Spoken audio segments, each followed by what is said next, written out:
नमस्कार, आप देख रहे हैं सिटी पोस्ट लाइव। मैं हूं शिवानी जायसवाल। महागठबंधन की सरकार बनने पर मुकेश सहनी की डिप्टी सीएम बनने के दावे को राजद ने खारिज कर दिया है। आपको बता देते कि आरजेडी के वरिष्ठ नेता अब्दुल बारी सिद्दीकी ने साफ इनकार करते हुए कहा है कि ऐसा कोई वादा तो हुआ ही नहीं। मुकेश सहनी की 60 सीटों की मांग ने भी महागठबंधन को टेंशन बढ़ा दिया है। आपको बता देते कि वही सिद्दीकी का ताजा बयान गठबंधन का एकता और सीट बंटवारे पर उठा सवाल से है। तो इन सारे मामलों पर चर्चा करने के लिए हमारे साथ मौजूद है सिटी पोस्ट के chief editor Shrikant Pratyush sir.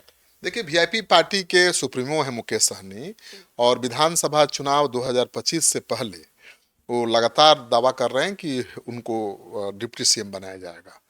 60 सीटों की मांग कर रहे थे, अब 40 सीटों पर आ गए हैं। वो कह रहे हैं कि भाई बीजेपी ने हमारे 4 विधायक छीने, हम उसके 40 छीनेंगे। तो साफ कर चुके हैं तेजस्वी से कि 40 से एक भी सीट कम मंजूर नहीं है। सर, सवाल ये उठता है कि बीजेपी के द्वारा भी उनको ऑफर मिला है, लेकिन वो डिप्टी सीएम बने रहने के मांग पे अड़े हैं और आरजेडी भी इनकार कर रहा है। तो क्या वो आगे बीजेपी की तरफ मूव करेंगे? और देखिए, सही बात है कि मुकेश सहनी की मांग इतनी बड़ी है कि महागठबंधन शायद ही उसे पूरा कर पाए।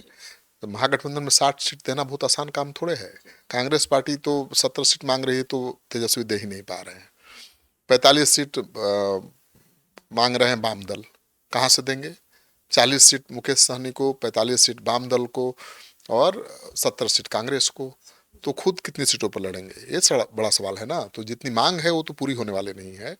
लेकिन मुकेश सहनी अड़े हुए हैं, 40 से कम सीट एक भी नहीं चाहिए और डिप्टी सीएम का पद तो चाहिए ही चाहिए।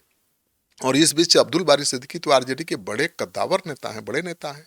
अब उन्होंने कह दिया कि ऐसी कोई बात तय ही नहीं हुई है। और देखिए, आज से तो मुकेश सहनी ये कह नहीं रहे हैं, 6 महीने साल भर से कह रहे हैं। कभी उसका खंडन भी तेजस्वी यादव की पार्टी ने किया नहीं। अब जब बात टेबल पर आ गई है, अब फाइनल होना है सब कुछ, तो आरजेडी ने कह दिया है कि भाई ऐसी तो बात हुई नहीं थी, ऐसा तो कोई फैसला लिया नहीं गया था कि डिप्टी सीएम आपको बनाएंगे। तो अब मुकेश सहनी को तो ऑफर बीजेपी से है ही। बीजेपी तो ललचा ही रही है उनके लिए। बीजेपी की तरफ से उनको ऑफर है। बीजेपी में सीटों की संख्या को लेकर के उल्पेच फंसा हुआ है। बीजेपी उनको मंत्री भी बनाने को तैयार है। तो अगर यहाँ डिप्टी सीएम नहीं बनेंगे तो बीजेपी केंद्र में उनको मंत्री बना देगी। तो मंत्री या डिप्टी सीएम भले न बने, मंत्री बनना तो तय है बीजेपी के साथ आने पर। तो मुकेश सहनी क्या करेंगे अब तो वही बताएंगे, लेकिन संभावना ज़्यादा बढ़ गई है उनके अब एनडीए में आने की। सर, एक महागठबंधन पे सवाल भी खड़ा हो जाता है कि एक गठबंधन की सरकार है, बहुत सारे लोगों की मांग है, तो तेजस्वी भी कैसे पूरा कर पाएंगे सीटों के जो सीट शेयरिंग को लेके एक टेंशन बना हुआ है उनके पे। बिल्कुल मुश्किल है। देखिए, कांग्रेस पार्टी ने तो समझदारी दिखाई है। 70 सीटों पर उसकी मांग है, जितनी सीटें पहले मिली थी उसको उतनी ही मांग है। 60 सीट भी तेजस्वी देंगे तो सूत्र बता रहे हैं कि कांग्रेस मान जाएगी। केवल सीटें अच्छी चाहती है कांग्रेस, जिस पर जीतने की संभावना ज़्यादा हो। तो कांग्रेस पार्टी का रुख ठीक है, पॉजिटिव है। वाम दल 19 सीट पर लड़े थे, 12 जीते थे। उनका स्ट्राइक रेट तो सबसे ज़्यादा बढ़िया है महागठबंधन में। और वो 45 सीटें इसलिए मांग रहे हैं कि मुकेश सहनी 40 सीट मांग रहे हैं। तो उनका कहना है कि भाई मुकेश सहनी के पास भी तो एक भी विधायक नहीं है। आज जब इनको 40 सीट चाहिए तो हमको काहे नहीं 45 चाहिए। तो मुकेश सहनी की मांग खारिज हो जाएगी तो वाम दल ऐसे ही नीचे आ जाएंगे। 19 पहले मिला था, इस बार हो सकता है 25 सीटें हो जाए। अब मुकेश सहनी जाएंगे तो सीटों की कमी ही नहीं रहेगी। तेजस्वी यादव 150 से ज़्यादा सीटों पर लड़ लेंगे, ठीक है। और मुकेश सहनी अगर महागठबंधन से बाहर जाएंगे तो कांग्रेस भी क्यों छोड़ेगी अपना 10 सीट? वो भी बोलेगी नहीं, हमको 17 सीट मिल जाए। तो बड़ा खेल होने वाला है, क्योंकि महागठबंधन और एनडीए दोनों गठबंधन अभी सॉलिड रूप नहीं ले पाया है। चिराग पासवान के तेवर लगातार तल्ख दिख रहे हैं, आपको पता ही है। और इधर मुकेश सहनी के तेवर तल्ख दिख रहे हैं। दोनों क्या करेंगे कोई नहीं जानता। लेकिन मेरा जो अनुभव बताता है कि चिराग पासवान इस बार 2020 की गलती नहीं दोहराएंगे। और मुकेश सहनी उधर जाएंगे तो थोड़ी सीटों को लेकर खींचतान होगी, क्योंकि मुकेश सहनी 11 सीट कम से कम मांग रहे हैं। मांग तो 20 रहे हैं एनडीए से। हाँ, लेकिन कह रहे हैं कि भाई पिछली बार जितना दे दिया था उतना दे दीजिए। पिछली बार क्या हुआ था, तेजस्वी यादव ने आखिरी क्षण में उनकी सीटें अनाउंस नहीं की। सबका सीट अनाउंस कर दिया, उनको बैठा के प्रेस कॉन्फ्रेंस में, तो वहीं उठ गए थे प्रेस कॉन्फ्रेंस से और कहा कि पीठ में खंजर घोंप दिया। चले गए थे बीजेपी के साथ और बीजेपी ने अपने हिस्से की 11 सीटें दे दी थी। तो मुकेश सहनी कह रहे हैं कि भाई उससे कम तो सीट नहीं चाहिए जितना आपने पिछली बार दिया था। लेकिन कैबिनेट मंत्री बनाने की मांग कर रहे हैं, बीजेपी स्टेट मिनिस्टर बनाने के लिए तैयार है, तो बीजेपी के लिए इतने जरूरी है मुकेश सहनी कि वो कैबिनेट मिनिस्टर भी बना सकती है। कैबिनेट मिनिस्टर बनाने के लिए वो राज्यसभा भेजना पड़ेगा, तो राज्यसभा भी चले जाएंगे, कैबिनेट मिनिस्टर भी बन जाएंगे, 10-11 सीटें भी मिल जाएंगी और जीत की संभावना भी बहुत बढ़ जाएगी। तो मुझे लगता है कि मुकेश सहनी को जिस तरह से आरजेडी ने नो कह दिया है, डिप्टी सीएम पद नो, 40 सीट नो, तो अब उनको उनका रास्ता खुल गया है। वो पहले ही से इतनी बड़ी मांग रखे हुए थे जिससे महागठबंधन मान ही नहीं पाता, तो उनके दोनों हाथ में लड्डू है। अब एनडीए के साथ भी जाएंगे तो कोई ये नहीं कहेगा कि उन्होंने धोखा दे दिया, वो कहेंगे कि तो तेजस्वी कहीं ने, उनकी ये राजनीतिक रणनीति तो नहीं? बिल्कुल रणनीति है। और अब वो कहेंगे कि तेजस्वी ने धोखा फिर दे दिया। तेजस्वी ने कहा था डिप्टी सीएम बनाने का, हम तो इतना दिन से ऐलान कर रहे थे, बोल रहे थे, कहाँ तेजस्वी ने खंडन किया?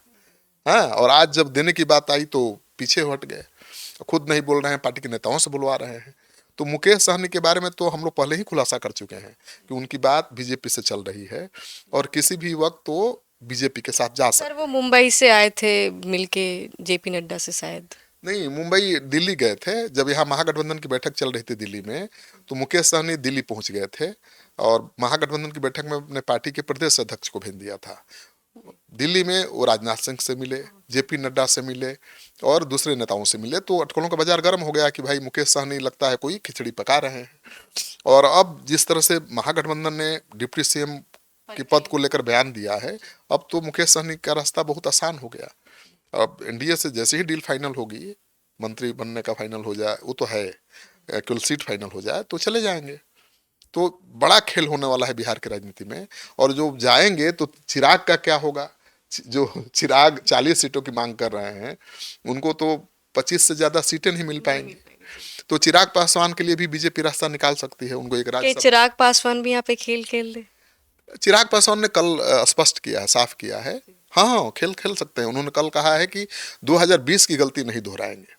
मतलब 2020 में वो लड़ गए थे जेडीयू के खिलाफ कई सीटों पर, और बीजेपी के किसी सीट पर उम्मीदवार नहीं दिया था। ठीक है, बीजेपी ने 15 सीट का ऑफर दिया था, नीतीश कुमार ने ज्यादा सीट उनके लिए छोड़ी नहीं, तो नाराज होकर के वो छोड़ दिए एनडीए को, और कई सीटों पर जहां जेडीयू लड़ रही थी उम्मीदवार खड़े कर दिए, और वो भी बीजेपी के बागी मजबूत उम्मीदवारों को टिकट दे दिया था। तो जेडीयू जो 70 पार्टी विधायकों वाली पार्टी थी, 43 पर सिमट गई। और उसी कारण नीतीश कुमार छोड़कर एनडीए को गए थे कि भाई बीजेपी ने ही लगा दिया था उनके पीछे चिराग को। अब वो चिराग इस बार एनडीए के साथ हैं और फिर उसी तरह से तल्ख तेवर दिखा रहे हैं।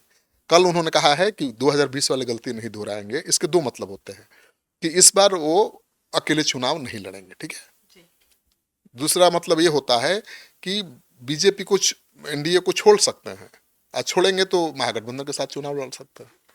माने अकेले लड़के अपना बंटाधार नहीं कराएंगे। अकेले लड़े तो उनको तो कोई फायदा नहीं हुआ, नीतीश कुमार को नुकसान पहुंचा दिया।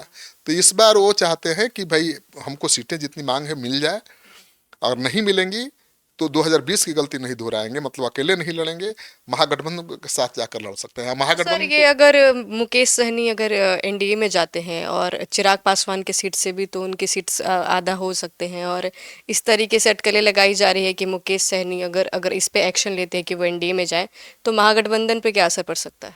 मुकेश सहनी महागठबंधन छोड़ेंगे तो महागठबंधन को बहुत नुकसान होगा। देखिए अभी जो बीजेपी का इंटरनल सर्वे है उसके अनुसार महागठबंधन और एनडीए के वोट बैंक में केवल 3-3.5% का अंतर है। एनडीए 3% आगे है, पर उसको ज्यादा वोट मिल रहे हैं। ये बीजेपी का इंटरनल सर्वे है। पिछले विधानसभा चुनाव में 0.1% ही कम वोट मिला था महागठबंधन को, समझ लीजिए। तो पिछले चुनाव में तो चिराग अकेले लड़ गए थे, तो कई सीटों पर नुकसान पहुंचा दिया था जेडीयू को। तो महागठबंधन को बड़ी सफलता मिल गई, आरजेडी को सबसे ज्यादा सफलता मिल गई। लेकिन इस बार तो मुकेश सहनी अगर चले जाएंगे बीजेपी के साथ और चिराग भी कंटिन्यू कर जाते हैं बीजेपी के साथ, तो लड़ाई खत्म हो जाएगी। जो अभी दिख रही लड़ाई नेक टू नेक, वो खत्म हो जाएगी। और बीजेपी यही चाहती है, कोई रिस्क नहीं लेना चाहती है, वो सरकार की वापसी के लिए किसी हद तक जा सकती है। तो मानकर चलिए कि इस बार बीजेपी मुकेश सहनी को लाकर ही दम लेगी। और आरजेडी ने तो रास्ता क्लियर कर दिया है कि भाई हमारे यहाँ डिप्टी सीएम का पोस्ट खाली नहीं है। डिप्टी सीएम का पोस्ट देगी भी कैसे? कांग्रेस तो पार्टी। सर एनडीए तो ना चिराग पासवान को छोड़ पाएगी, अगर वो वीआईपी को लेके आना चाहेगी तो इस पे वो कैसे मैनेज कर पाएगी? मतलब दो दो देखिए है क्या कि 2 डिप्टी सीएम की मांग कांग्रेस पार्टी कर रही है, कांग्रेस का कहना है कि आपका सीएम होगा तो हमारा 2 डिप्टी सीएम होना चाहिए, क्योंकि हम भी राष्ट्रीय पार्टी हैं, हमारे भी सेल्फ रिस्पेक्ट है, उसका आपको ध्यान रखना पड़ेगा। तो कांग्रेस पार्टी पहले से ही 2 डिप्टी सीएम के मांग पर अड़ी हुई है, और कांग्रेस पार्टी को छोड़कर तेजस्वी यादव चुनाव लड़ने की स्थिति में नहीं है, और कांग्रेस भी अकेले लड़ने की स्थिति में नहीं है। तो मुकेश सहनी को अगर डिप्टी सीएम का पद कमिट कर देते हैं तेजस्वी यादव, तो फिर कांग्रेस नाराज हो जाएगी। तो मुझे लगता है कि अब बहुत बड़ा खेल होने वाला है, महागठबंधन में भी और एनडीए में भी, और इंतजार करिए 15 अगस्त तक बड़ा खेला हो जाएगा। तो आप सुन रहे थे इस पूरे डिबेट को। फिलहाल इस खबर में इतना ही। आगे देखते रहिए सिटी पोस्ट लाइव। धन्यवाद।